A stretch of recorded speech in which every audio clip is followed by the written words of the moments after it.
life is going great. Until one day, you're out of work. No matter how it happened, you need to find a new job. Pronto. The problem is, no one ever taught you how to navigate the ever-shifting and ever-changing wasteland of applying for a job in the modern market. I'm Rob Conlon, and here on Recruiting Hell, I help people get jobs. I'm on a mission to help educate 10,000 job seekers on the best ways to get hired in the modern job market. No matter your field, this show is designed to help you level up your job hunting game and escape the many circles of recruiting hell. Step into my studio and let's get you the hell out of here.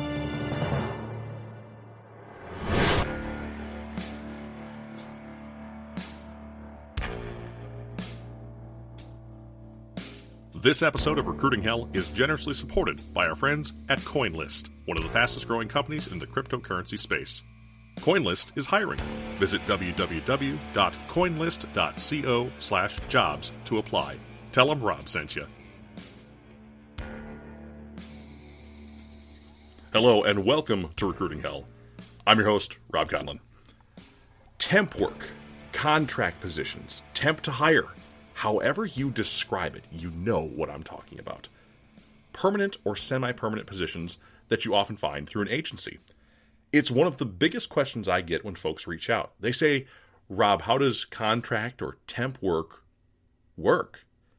Now, I've got my own experiences, and they were quite good, but my scope with temp work was limited. So I did some outreach in my network to find some other people with a bit more knowledge on this topic, and of course, that led me to today's guest. With a mission to help as many clients as possible find good people for good jobs, Leighann Lovely and the great folks at Site Staffing here in Milwaukee, Wisconsin are out to make sure that temp work is something that benefits everybody involved. Leighann is also the host of HRables, a podcast that helps companies tackle HR issues in bite-sized pieces. Leighann, welcome to the show, and thank you so much for being willing to sit in the hot seat today and tell us more about how, again, temp work works. Rob, thank you for having me. I'm really excited to be here. Excellent. Well, let's dive right into it. And I will admit, if you had asked me 2 years ago if I had ever worked as a temp, I would have said no. But in late 2019, I saw that change for me. And my temp experience was pretty good with the agency that I actually worked with. And it saw me find a decent paying job with some great folks until, COVID came and kind of swept that all away. But pandemics aside, Leighann, start with me a little bit about entering the temp work marketplace. What makes a company kind of look to hire a temp?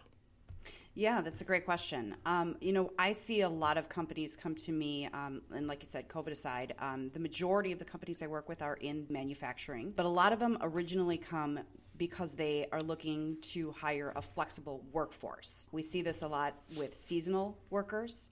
We see this a lot with companies who have project work, and they need the ability to be able to flex up or flex down with the times, and they're able to do this without incurring the cost of unemployment. It also allows us to be able to help those employees go from the temporary work to another job, whether or not that's a permanent position that they're looking for after that, but it keeps them working as well. On the other side of that, we also do a lot of temp to hire, and we see this a great deal in the manufacturing industry. As we all know, that pool has been shrinking a great deal over the years, but ever so more now. So companies come to us for temp to hire. They don't then necessarily incur the cost of having to advertise or have somebody who is spending all of their time on looking for those qualified candidates. Time is money. So they come to us. So they offset the fees that they pay us in order to find those people, pay those people as temp to hires until they're eligible to be hired on. And then, it's a great alternative to having to spend a great deal of their time and money in order to advertise for those positions.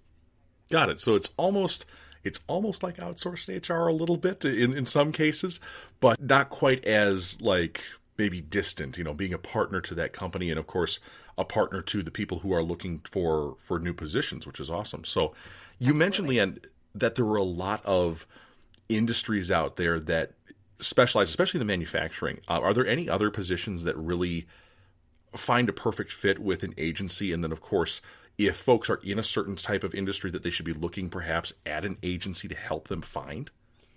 A great deal in distribution, a great deal Oh, in, food and beverage. We have companies that do events, a ton of different events where they have the events come in, they need people to actually come in and do all the cleaning, for instance. So they only need people during certain periods of time. So we have a lot of people who only want that true temp work where it's, I'm going to work for 3 weeks and then I'll be called back in a couple months when they need work again. So it all depends on the type of industry, but yeah, there's a lot of different companies and it's across the board. It doesn't necessarily have to be in manufacturing. It can be in cleaning. It can be in assembly. One that's really common around here because of the summer seasons, something that people may strike a thought, I guess, in their head is, state fair or some of the fairs that go on. The people who are walking the grounds and emptying garbages and cleaning up, those are temp positions. So if a college student is looking for a job during the summer, that's definitely a position that is typically filled by a temp. interesting. So again, seasonal labor in particular, but that could be a great way to bridge something if somebody was out of work and really having to look at something to make sure that the bills get paid, which I think is really important. And there is no shame in any type of work. I think that that's one of the things that a lot of people sort of demonize about temp work is that they say, well, it's just low skill jobs and stuff like that. Man, the world needs this is a phrase I love so much because a lot of people are, well, the world needs ditch diggers, and usually that's something that looks down on other people, thinking, oh, you can have a job that is not glamorous or something like that. Well, I think the world needs ditch diggers. We need folks to be out there to take care of business, and I think that that's something where temp work, again, glamorizing a little bit more, I think is something that perhaps would be of huge benefit, and I think a temp position for a lot of people should be open in this case because you know what, you need to make it happen. Right, absolutely. Hey, one of the best temp roles that the brewer stadiums or the stadiums all over the place, the people who are typically cleaning those stadiums during and after the games, those are typically temporary positions. So not only do they walk around and clean, they get to watch the game during it. Hey, sign me up. Free game. Every time I'm walking around cleaning up, I'm down with it. I get to catch a game while I'm doing it. Well, right, and even the atmosphere of a baseball stadium is just wonderful. Even if you can't actually, if you're tending to your work, right, obviously, you can hear the crack of the bat. You can hear the crowd scream and stuff like that, and you're part of that energy. So, there's probably some hidden perks to a couple of these jobs that we're talking about. Yeah, and if you're, again, college student looking for a couple extra bucks, during the summer, there's some fun positions out there. You also get to learn a couple of different things. There's plenty of positions where you're going into some pretty neat companies and learning how to put different things together, learning how things are made. Every time I get to tour another company, I'm always in awe over, wow, that's how that part's made, or that's how that is made. Yeah. So, there's no shame in any position that exists out there. It's just a matter of finding the person who's interested in doing that particular position. Right. And I think that you mentioned that a lot of the things there's on-the-job learning for this of assembly, not only a transferable skill, but also something that's probably very, very intriguing. I think there's a pump company here in Milwaukee that I'm thinking of. And man, if I knew how half of their pumps worked, that's just appealing to me. The mechanicals behind it and things like that is just really interesting. So I think that that's probably, a great jumping off point here to say, okay, hey, maybe you're interested in picking up some temp work, whether it's at the ballpark or at some manufacturer here as a summer job if you're looking for work, or even, to fill and bridge a gap before you get back to, your industry's hiring again or whatever it might be. Leighann, tell us about the temp process. Give us an idea of what happens when somebody says, I'm going to site staffing, or they find whatever, their local staffing agency is. What kind of happens from there?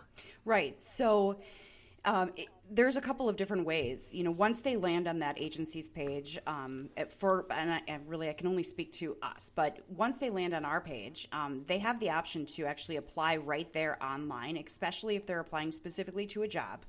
But they can start the application from home on their phone. They can do it on a computer. If they don't have access to that, we do have the ability to have them do that in our office. We have computers set up. Nice. But they should be, ready to spend a minimum of an hour in our office, because Interesting.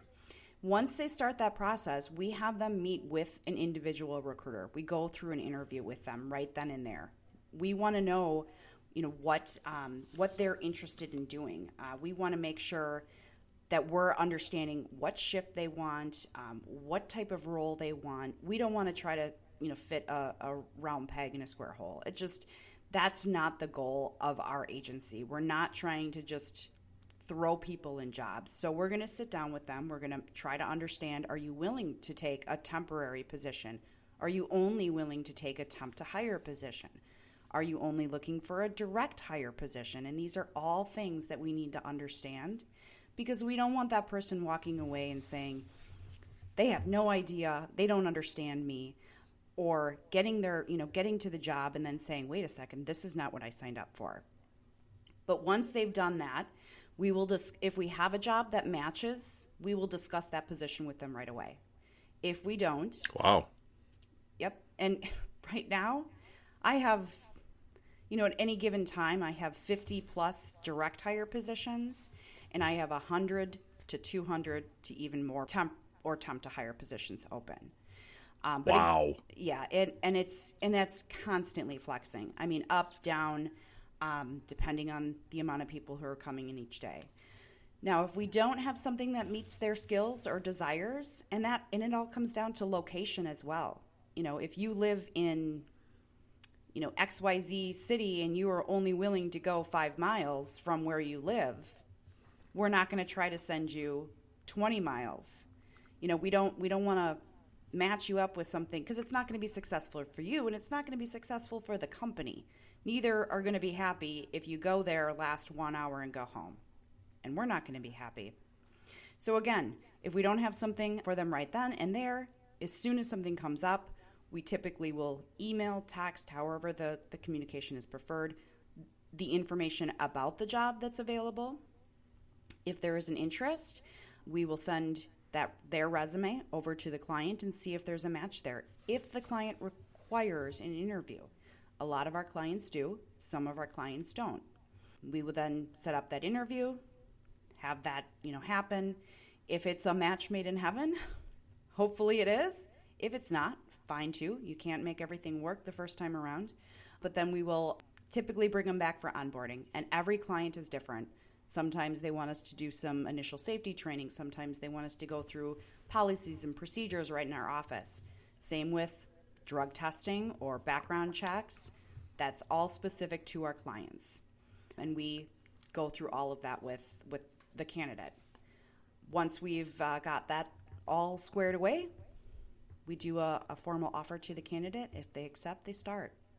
Wow. And so that is, as I said a little earlier, it is kind of outsourced HR for them almost. I mean, you're doing a lot of the things that folks would expect getting from, their HR guy or HR lady at a just direct hire job in that case. And you guys are taking that sort of to the maybe more of a micro level of Yes. bringing folks in for a short time and getting some of that taken care of. I did want to follow up with a quick question here, because Leighann, you said a couple different types of jobs that you folks at site have kind of on offer, if you will. You have temp, temp to hire. What else, and what are the differences? Right. So we have temp to hire, and direct hire. So a temp, like a true temp job, is a job that has, an end date. Hey, I need 10 people for 3 weeks, or I need 2 people for 3 days. Those are a constant flexing workforce, where a company comes to us and they just have project work. I'm not sure how long I'll need these people. That we also have companies who say, hey, I just need temps. I'm not sure how long I'll need them. And sometimes they'll keep them for a year. Oh, wow. Right. Okay. They just don't hire them on. They just keep them as temporary labor. And they do that so that they can continue to flex up and flex down, because they're not sure where their workload's going to continue to go. We have other companies who want to do the temp to hire, where it's the true try before you buy. They're not sure, or they experience a lot of people who come in and say, wow, I'm not doing that, because it's a very niche industry. And I come across that a lot in the manufacturing market, where it's a special kind of person that has to really like what they're doing. You see this in, especially, when you have temperature fluctuations, when you have rough environments. It's just one of those types of industries that you walk into and you're like, ugh, I didn't know I was going to be going home covered in whatever every single day and be dirty every single day. Right. Some people just, it's not for them. And after they try it for a couple of days, they're like, yeah, I didn't know I was going to do this.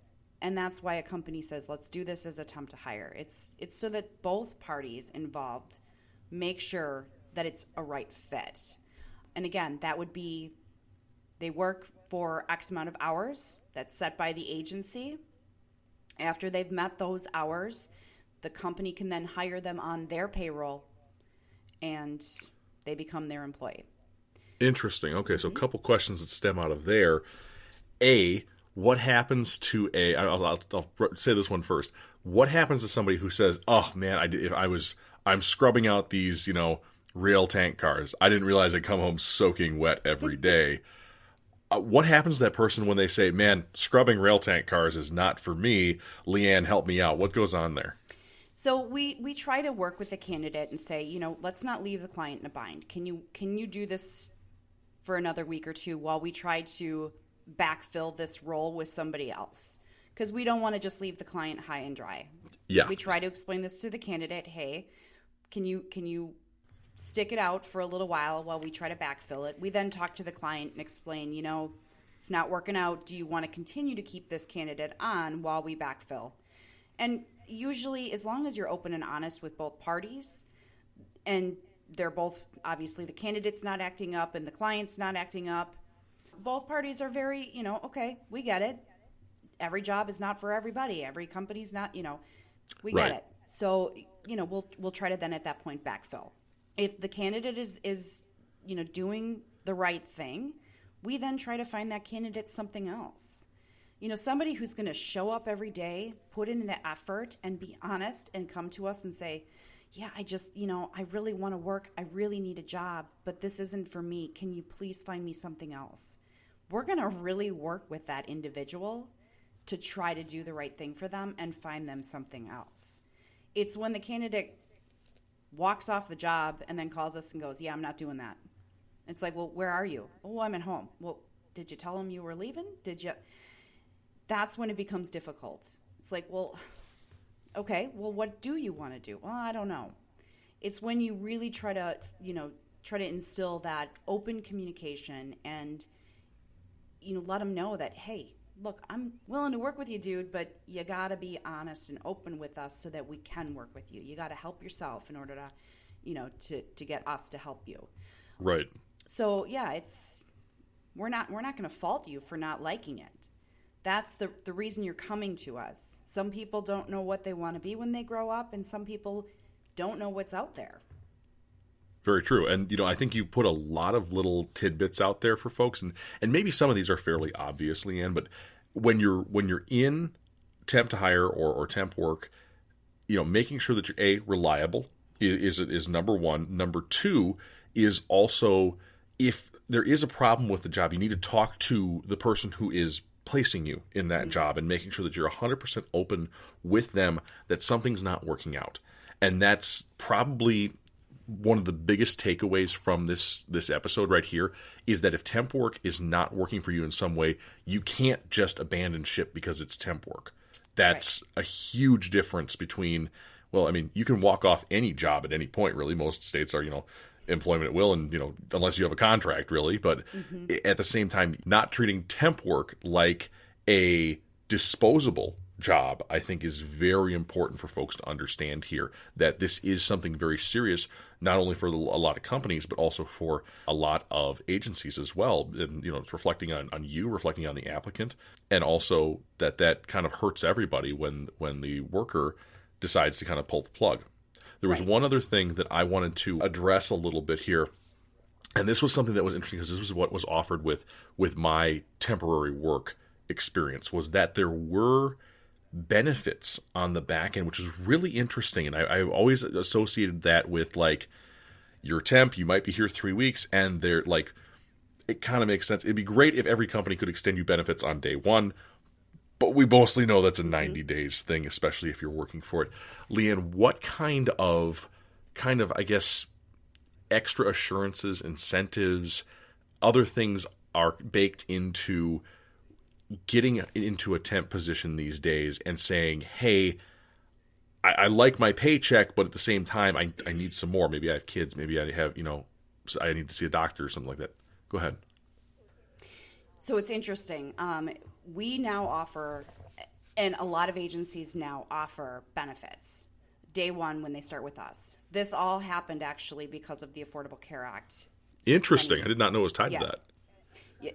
And some companies were before that, but because when the Affordable Care Act happened, the companies that were not offering that had to start offering that, because it's not just the internal employees that are counted as employees for a staffing agency. It is all of the employees that are counted as employees. So we offer benefits. Now, it's not a rich plan. It's a plan of, until you get, a permanent role, here are some benefits for you, just in case. Now, not everybody takes it. There is a large population who already have benefits, either through a spouse or they have benefits through the government, so they don't necessarily need them. But we do offer them. However, on the flip side of this, an interesting thing is occurring right now in our economy. Companies are becoming very competitive with trying to bring in talent. And a lot of people out there are going, well, I really need my benefits and I need them quickly. So when they're doing temp to hire, they are no longer saying when they become our employee, they have to wait 90 days. They are saying when they become our employee, we are considering that period that they were a temp, they're waiting. Interesting. So it's almost like transferring credits to a college. Kind of. And I'm hearing this more and more frequently with companies that I'm working with, and I'm going, wow, that's huge. I mean, because they work with us, then they go, and then they have another waiting period, and it's like they're waiting forever in order to get their benefits, and companies are going, yep, I get it. And we need to be really competitive with the way that we're getting people to come and work for us. And what else can we do? We're offering all of these other incentives, and we're still not finding people. So they're adding in all of these little tiny things that it's like, and those things add up. People are going, wow, yeah, okay. I may not be getting that additional 25 cents or that additional 50 cents, but I'm going to be able to have benefits day one, starting as an employee at this company, and in the interim, I'm going to be able to have benefits through the staffing company. So I'm pretty much covered. I'm going to be good. Hey listeners, we're going to take a quick break here for some of the business side of running a podcast. These sponsors not only believe in this show, but they may have a product, service, or even an open position that can help you end your job hunt. Give them a listen and drop by their websites in thanks for their help in supporting this show and your work search. Hey folks, it's Rob. A lot of times on this show, we talk about the power of networking to find a job. Well, networking is exactly how we wound up partnering with our newest sponsor, CoinList. So you're asking yourself right now, Rob, what is CoinList? Well, CoinList is a San Francisco and New York City-based technology company that provides investors with access to the most cutting-edge investment opportunities in the blockchain and cryptocurrency space. On CoinList, investors can access the best new crypto tokens before they list on other crypto exchanges, and it pays to be early in crypto. Now, right now, they have two special offers for listeners of Recruiting Hell. The first, as a Recruiting Hell listener, you'll earn $10 of Bitcoin when you create an account and trade at least $100 worth of assets on the CoinList trading platform. That's right, you heard me, free Bitcoin. Just visit www.coinlist.co/recruitinghell to get started. The second is something that could end your time in recruiting hell altogether. CoinList is hiring. You heard me right. CoinList could be your next great opportunity for work. Excited about cryptocurrency? Got a passion for technology? Find CoinList's open positions today at coinlist.co/jobs. That's coinlist.co/jobs. And when you do, be sure to tell them Rob sent you. We're back. A big thank you to our sponsors for their offerings, as well as you for considering them. On with the show. Well, that's actually really refreshing to hear because, a lot of times what we hear in kind of the world is like, well, benefits are scarce and people won't give benefits until a certain point. It's nice to see businesses kind of come around to that. Of course, we are in something of a labor shortage here, and I have obviously my own opinions on that, and I'm sure you do as well. Businesses, if you're listening, raise your wages, seriously. Anyway, but back to the back to the conversation at hand here. So we've kind of gone through the pipeline here a little bit, Leighann. You've come in, you've maybe found some positions that you like, you've had a recruiter or somebody like yourself play matchmaker a little bit. Maybe you found a position you really like, and you've become a temp. This is awesome. Mm-hmm. The next question I have is probably one of the deepest ones we're going to discuss today. When you're a temp, you're not actually employed by the company you're working for. You're employed by the agency. And a lot of people might call that like a contractor. Give us an in-depth run of the difference between like temp, the 3 types of temp that we talked about, and contractor. Yeah, so it's interesting because people do confuse that. So a temporary employee is not a contract employee. A contract employee is a 1099 employee. You will see this a lot in some of the trades. Plumbers is an example. A lot of another example, real estate agents are 1099 employees. They work under a company, under that name of that company, but they are a 1099 employee. Our employees are W-2 employees, meaning that they work for us. We are paying we're paying for, their federal taxes, the state taxes. We're paying, work comp on them. Where it gets a little sticky is that we are paying work comp, but we're not paying it on a general staffing. We are paying it on where we are placing them. So we're paying at the premium of where we place them. So if I'm working with a company that is really high risk, I'm paying their work comp code risk rate. So it determines what companies I'm able to work with. So if I have a foundry call me, I'm usually like, oh, probably not going to be able to work with you because it's too high risk for the majority of the agencies out there unless they're specifically staffing for those type of industries. Interesting. And so that, again, another little nugget out of there is that not every employment and staffing agency is created equally. Obviously, there's specialties, and what you've just said is that if you are in maybe some of this heavier industrial, that you're going to have to find a specialty agency most likely. Oh, absolutely. And I mean, there are specialty agencies out there for a lot of different things. There are actual trades where I'm talking like where you consider the contractors, carpenters, and things like that. There are actual agencies out there that are specifically for those types of things. And those are things that we do not do because, again, those are just in another level high risk. There are other things that we do not do because we're not bonded for them, and those are driven by our insurance company. And I will tell you there are only a couple of insurance companies out there that the majority of staffing agencies go to. Interesting. Now I'm really curious as to what you guys aren't bonded for, if you can share that. Oh, handling money. If a grocery store were to call me and say, hey, I need some people at the registers to check out, I would say, I'm sorry, I can't handle that. I can't staff for that. We're not bonded for handling money. If somebody were to call me and say, hey, I need... Interesting. Right, like Mary Maids, if they were to call me and say, I need you to send me some cleaners for cleaning homes, personal homes. I can't do that. I can't go into personal, private homes. We're not bonded for it. Got it. So maybe if somebody was in sort of one of those specialty, well, maybe not quite specialty, but you think of a grocery store cashier, that's a fairly common job. But... Right. Knowing that you can't necessarily use an agency to get into that because of some of the risk allocation in that case, I think that opens up another thought maybe to some of our listeners of like, oh, I am a customer service manager at XYZ grocery store at one point in time. I want to find another position like that, but I shouldn't use a temp agency because they probably won't be able to place me. So that's a really great thing, Leighann, is knowing what you guys can do and what you guys can't do. Right. Now, that doesn't mean that we can't work with a grocery store. We could put a stocker in there. Oh, yeah. Meat department, I'm sure, right? Right. Absolutely. I mean, it doesn't mean that we can't do it on a direct hire basis. But there is a much higher fee associated with that. And when I say direct hire, companies do come to us and say, I want you to go and source for this individual And once you find them, we'll interview them and we're just going to hire them on our payroll and you're done. We'll pay you the fee.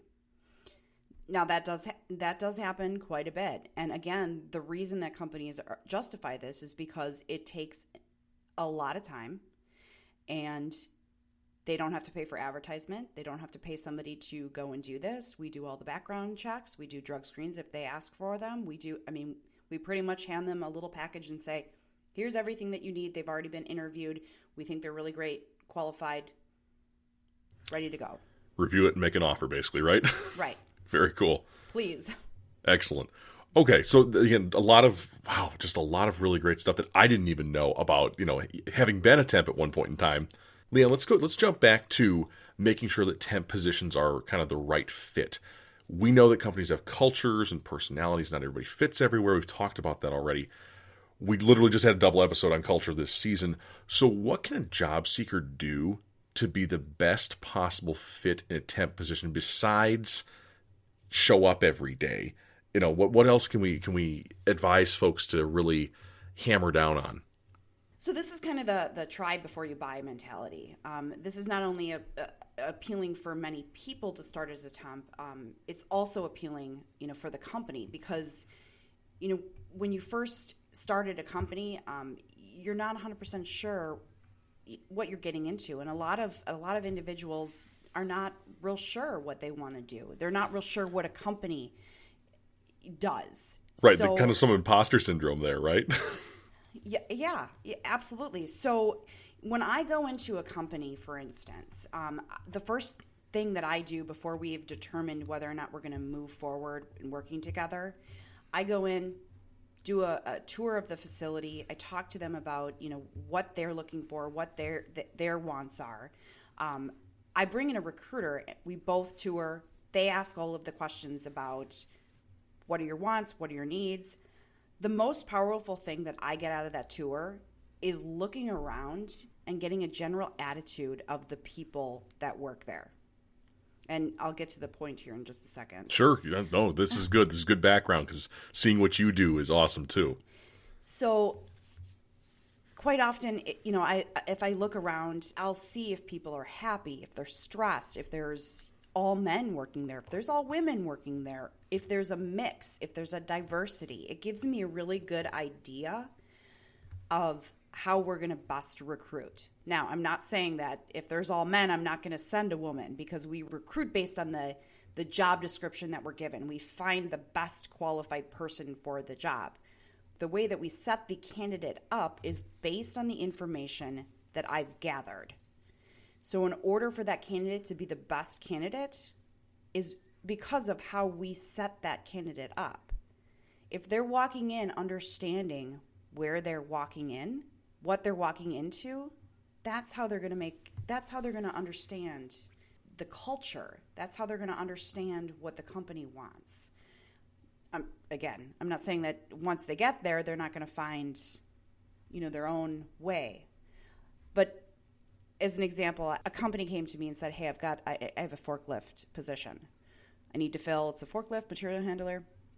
We sent the candidate over, and there was no forklift.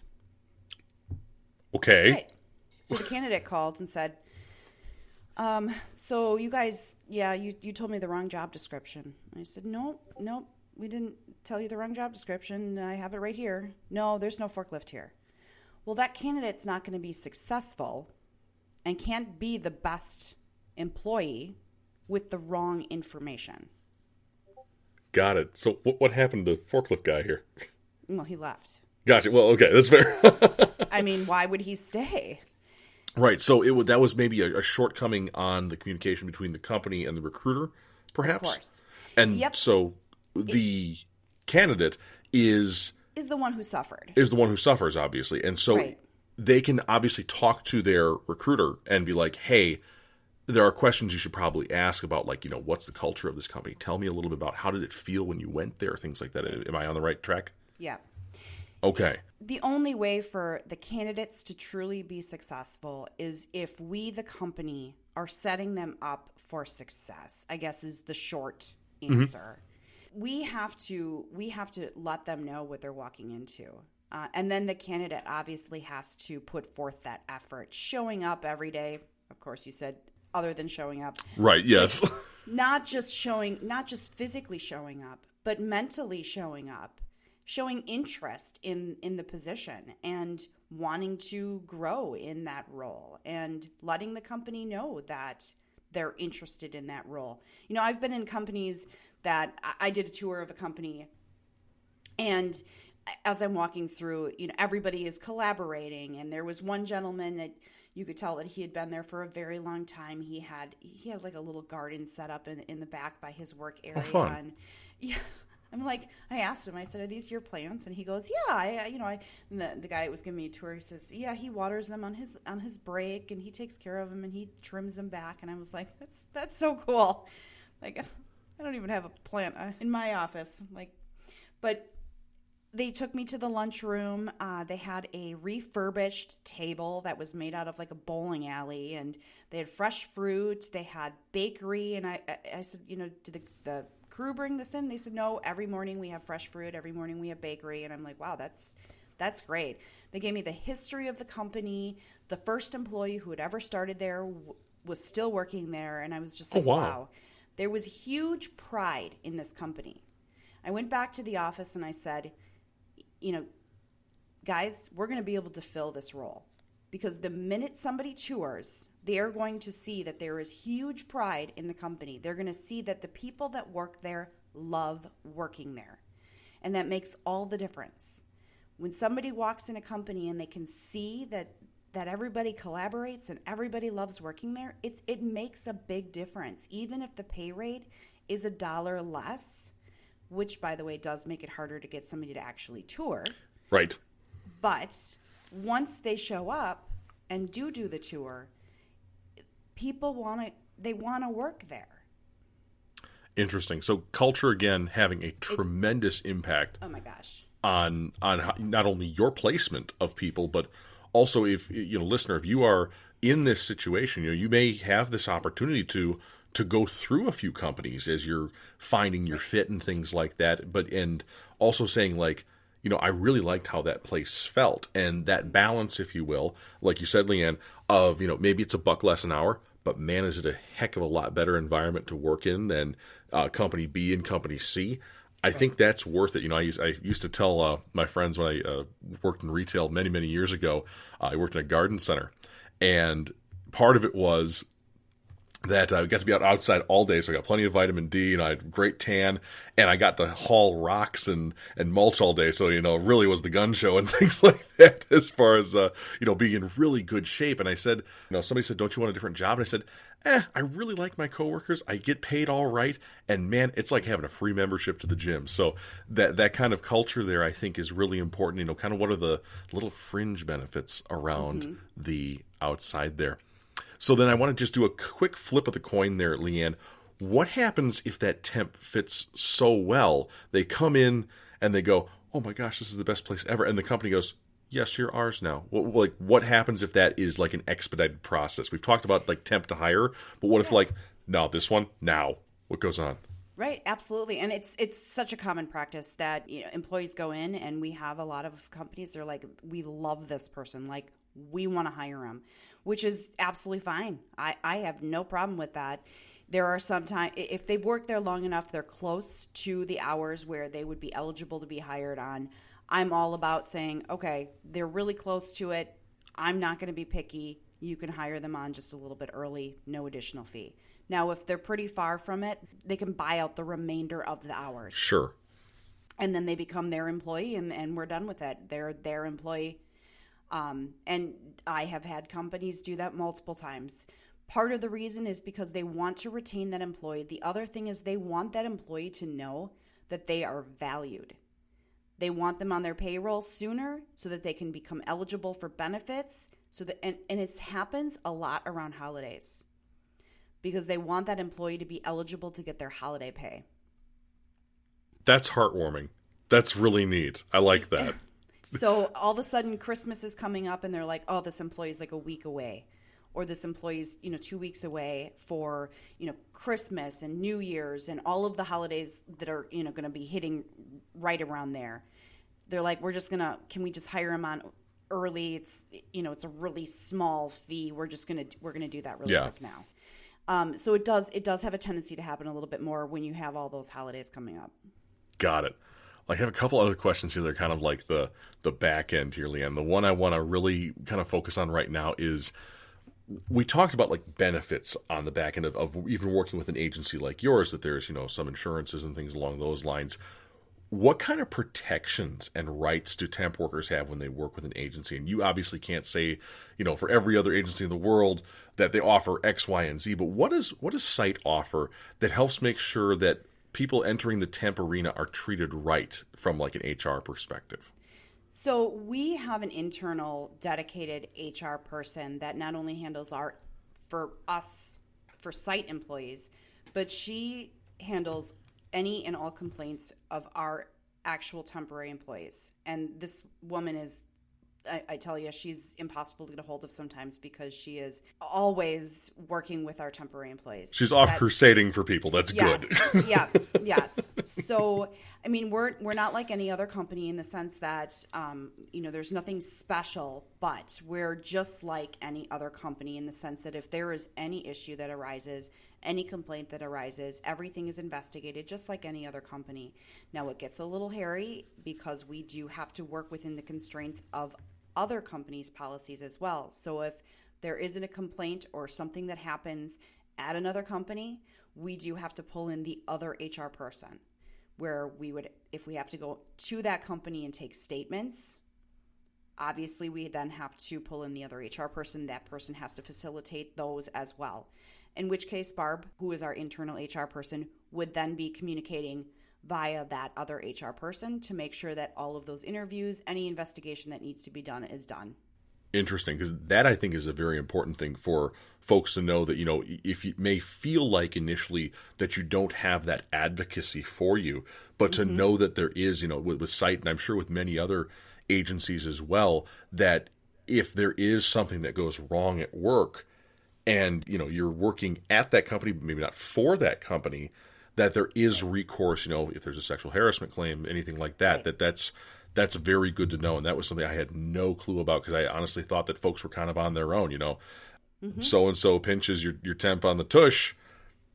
Right. What goes on? It's good to know that there are backups for that, if you will, even if they are kind of the primaries in this case, which is great. And I've been involved with situations where we've had to go in and do some minor investigations, and nothing to do with anything like that, but just, like a work claim where somebody was injured, where I've had to go in with Barb and, do some follow-up and investigations. And companies are very, again, it's about the safety, the well-being of their people, whether it be a temp or whether it be their employees. So they're always very open to, we're just going to come in, ask a couple of questions. So, I've helped facilitate those as well. So great. And again, I'm big on employee advocacy here, so that's outstanding. Right.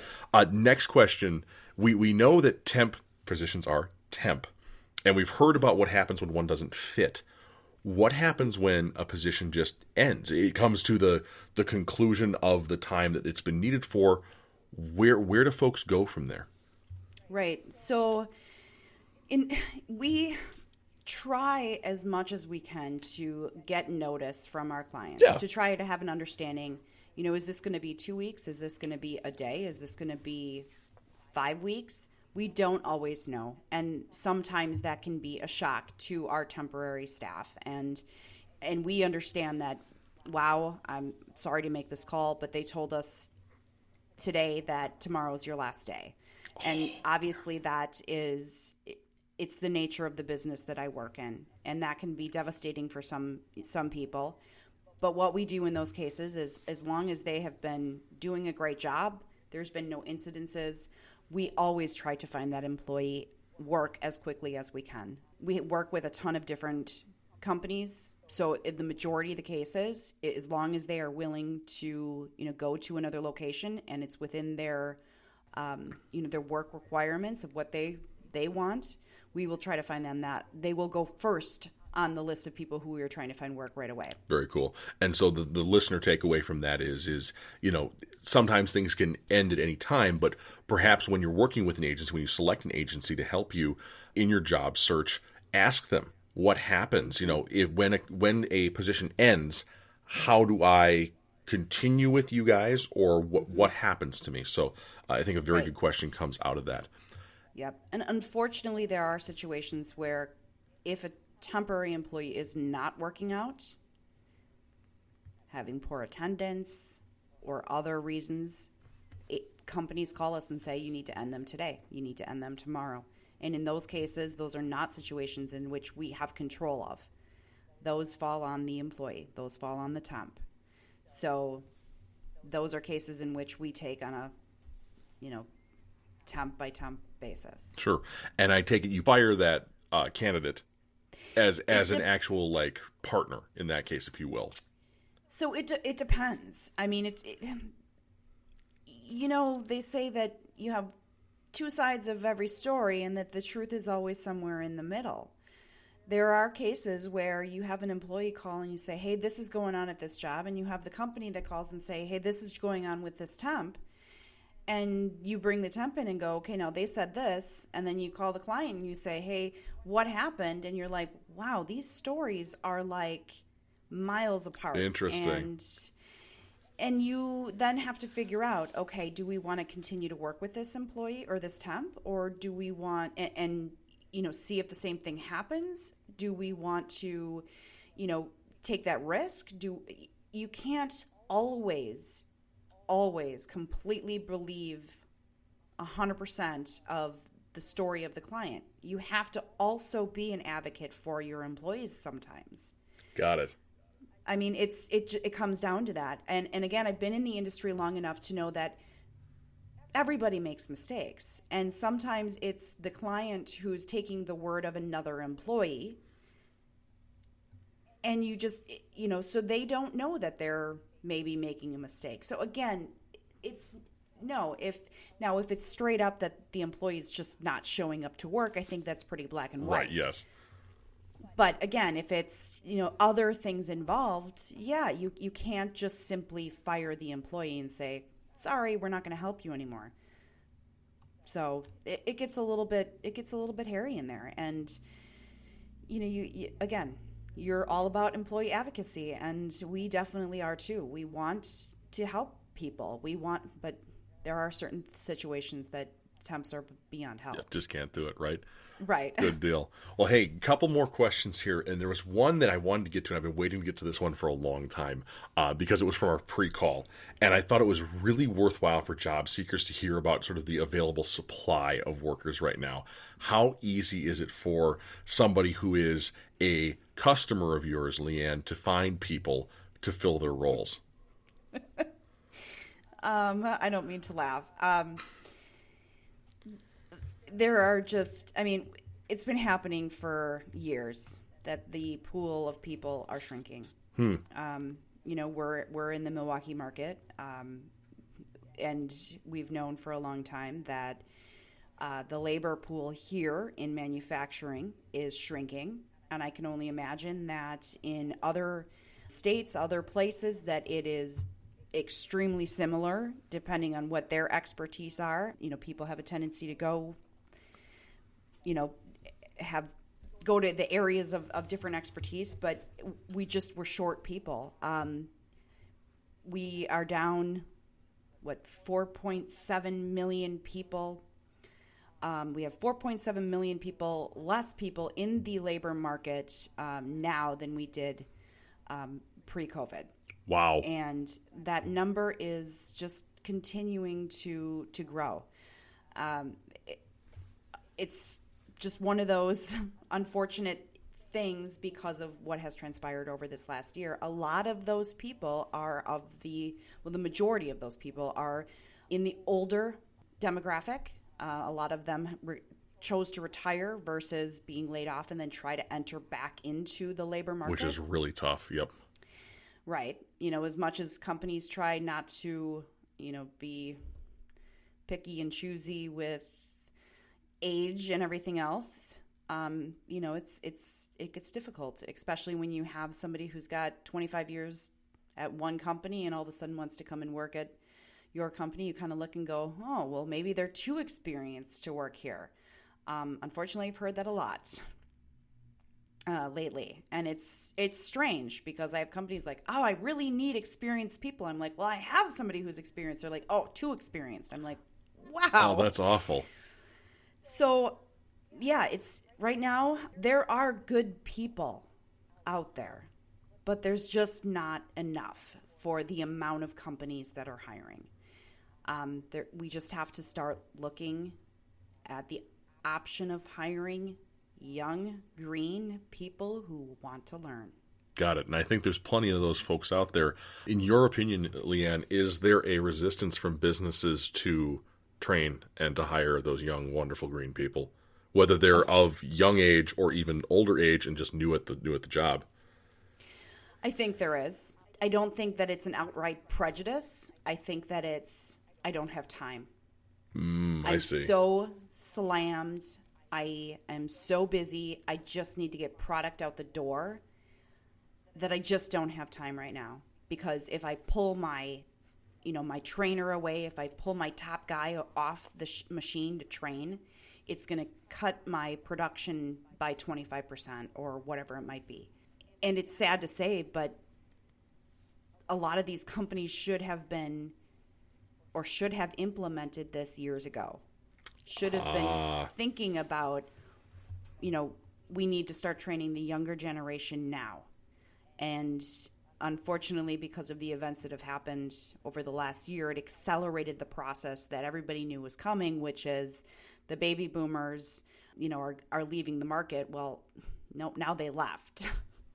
And so, yeah, there is a resistance. Some of it has to do with we just don't have time to train. And it's, well, you're going to have to make time because they're there, they're available, and many of them are very willing. But they need somebody to train them. And you can't just bring them on, put them on the machine, or put them somewhere and say, okay, figure it out. It's a good way to lose a hand, if you ask me. Well, good way to lose a hand. And that's, again, generation, that is not something they will put up with. They need that dedication. They need that training. They need somebody who's going to really give them the attention and training that they deserve in order to be successful. And a lot of people, they need babysitting. No, it's not babysitting. That's a refreshing thing to hear. Here's the hot take from that. It's not babysitting. LinkedIn, go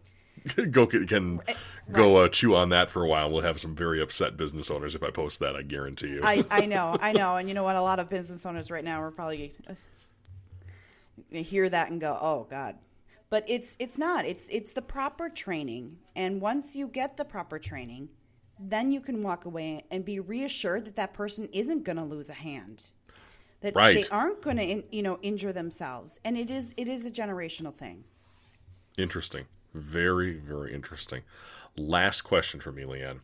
In your mind, what should job seekers be looking for in their temp agency that indicates that it's one that's going to treat them right? That's a great question. The first thing that you should do when you decide that you want to utilize a temp agency is make sure that you understand what their niche is. Because like we talked about a little while ago, is there agencies out there?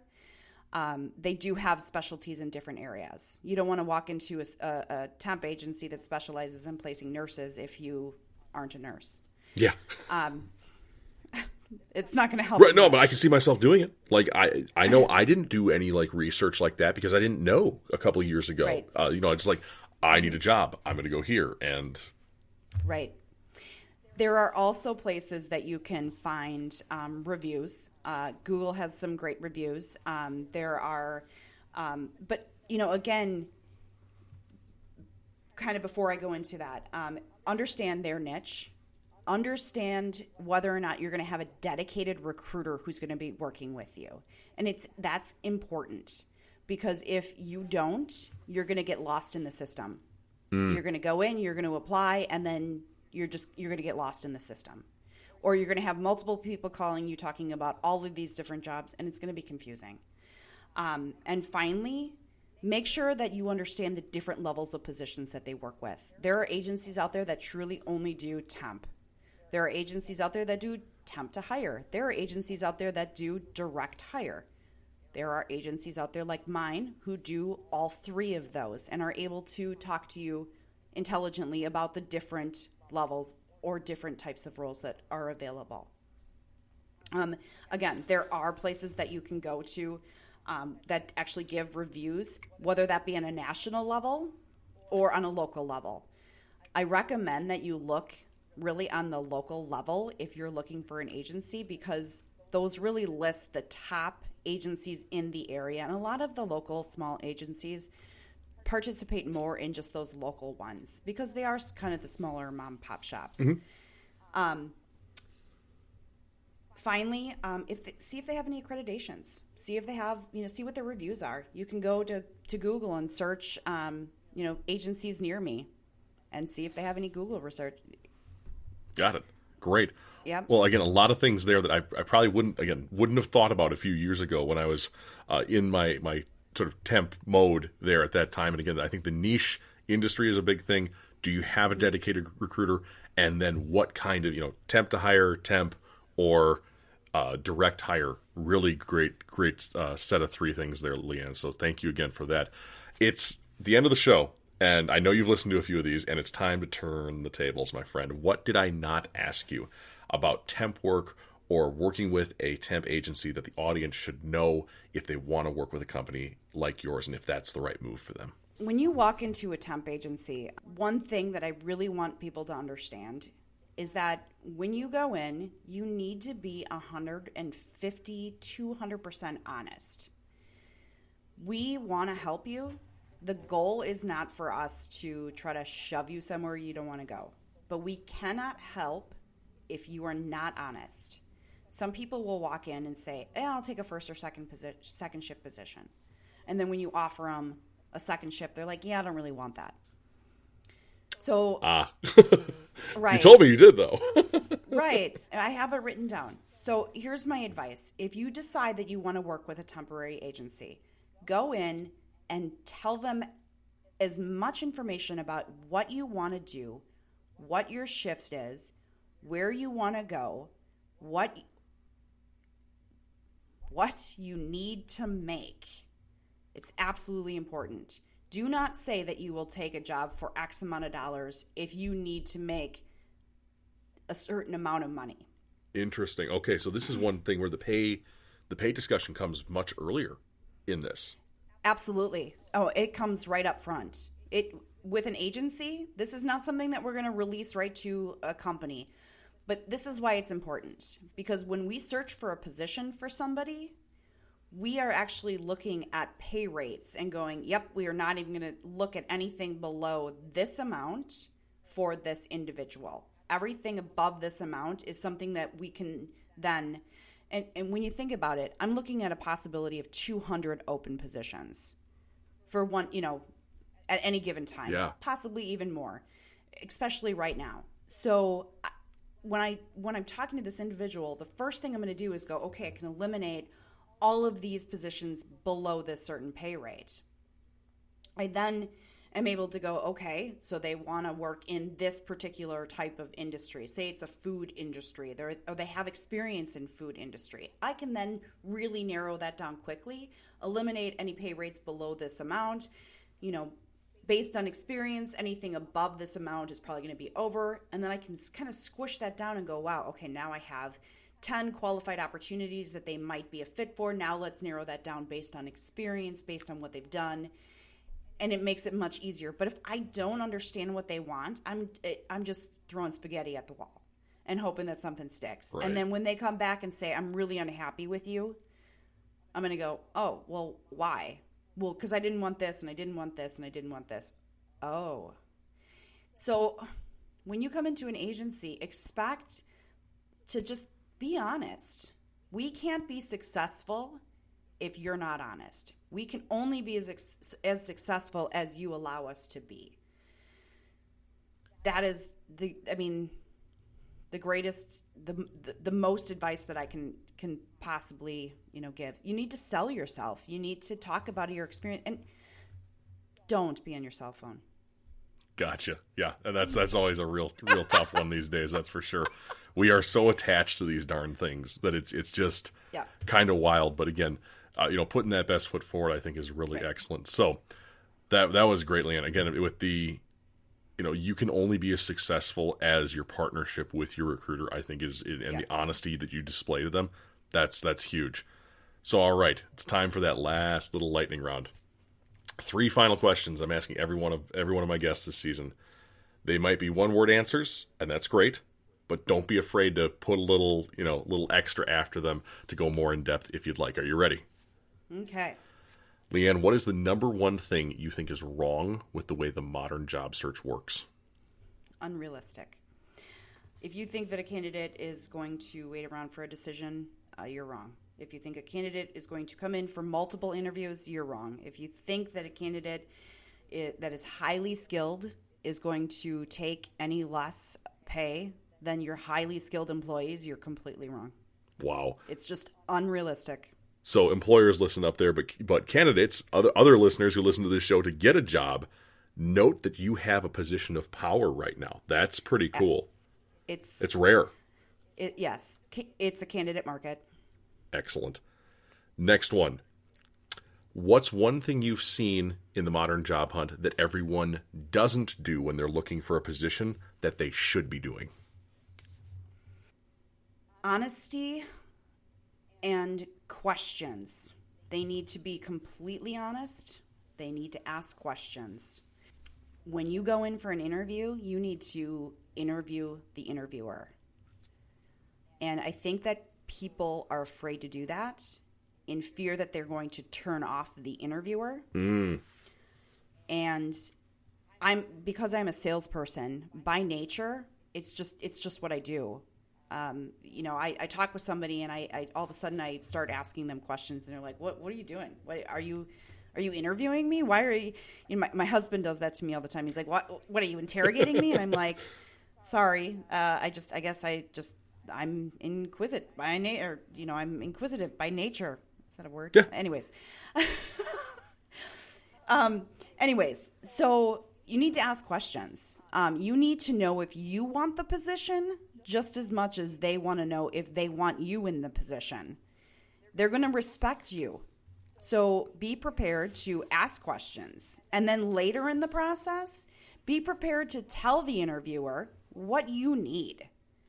You need to, if it's, hey, John Smith, by the way, and again, later in the process, this is not like day one, hey, we just interviewed, by the way, I need this. But when you've established that, yes, we want to move forward, we're both happy with this, you need to be honest with them and let them know, hey, by the way, this is what, is going on in my life. Is there any way that on Tuesdays I can come in an hour early and leave an hour early because I have a childcare issue? As an example. Okay. They're going to be more, apt to respect you than if you get the job offer, start day one, and then say, oh, by the way. Got it. So that sort of, you're interviewing them, and we've heard a little bit of that before, but the other part of that is the real nugget from there is there's like a controlled release of information towards the employer, and you should be bringing some things up rather rapidly, but also some things maybe are cards that you hold a little bit to play at the right time in this case. Correct. Okay. Absolutely. Very cool. And again, it's just about honesty, and people respect that. That's people great. do. And again, maybe withholding things to the right time is not dishonesty necessarily. No. At all. No. Key point. It's not. Alrighty, last one. What's your number one LinkedIn tip for job seekers? The about section. Too often I see that people forget to update that when they're looking for work, and it still says about the company that they were working for. Oh. You need to make sure that you update that and put about you, about what you want. So make sure that, in the about section, that it highlights your experience. It highlights what you're looking for, what you bring. Awesome. That's another really, really original one this season. I've heard a number of them, and none of them have been as specific as look at this section of your LinkedIn profile and go make sure that it's like this. All right.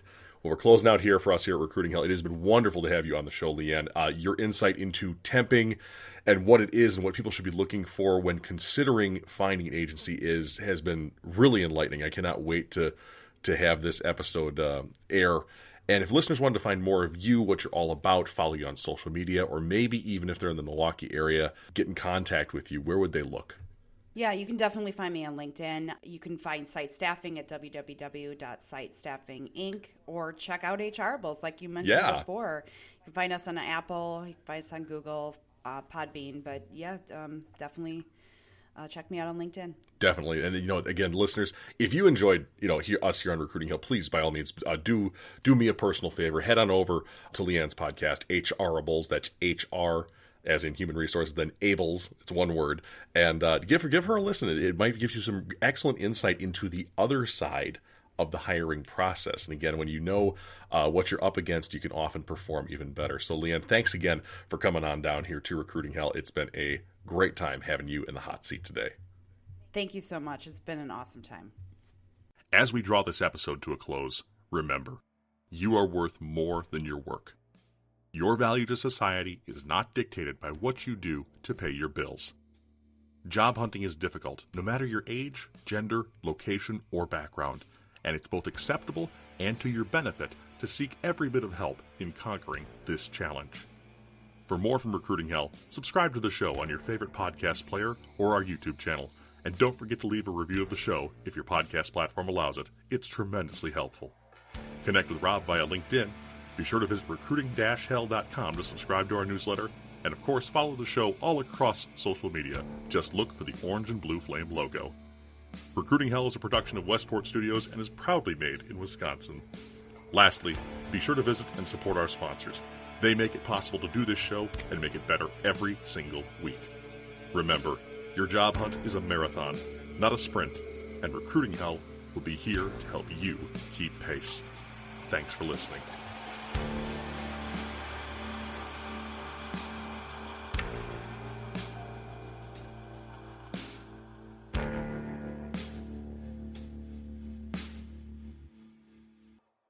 Hey folks, it's Rob. Are you looking for a new opportunity in an up-and-coming industry that can help you get out of recruiting hell? CoinList, one of the fastest growing companies in the cryptocurrency space, is hiring. That's right, they not only support this show because they believe in it, but they believe that there's great talent to be found in this audience. Generous comp, great flexibility, incredible benefits, a strong culture, and a powerhouse team. Sound like a fit for you? Head to www.coinlist.co/jobs and apply today. That's www.coinlist.co/jobs. And be sure to let them know that you found them here on Recruiting Hell.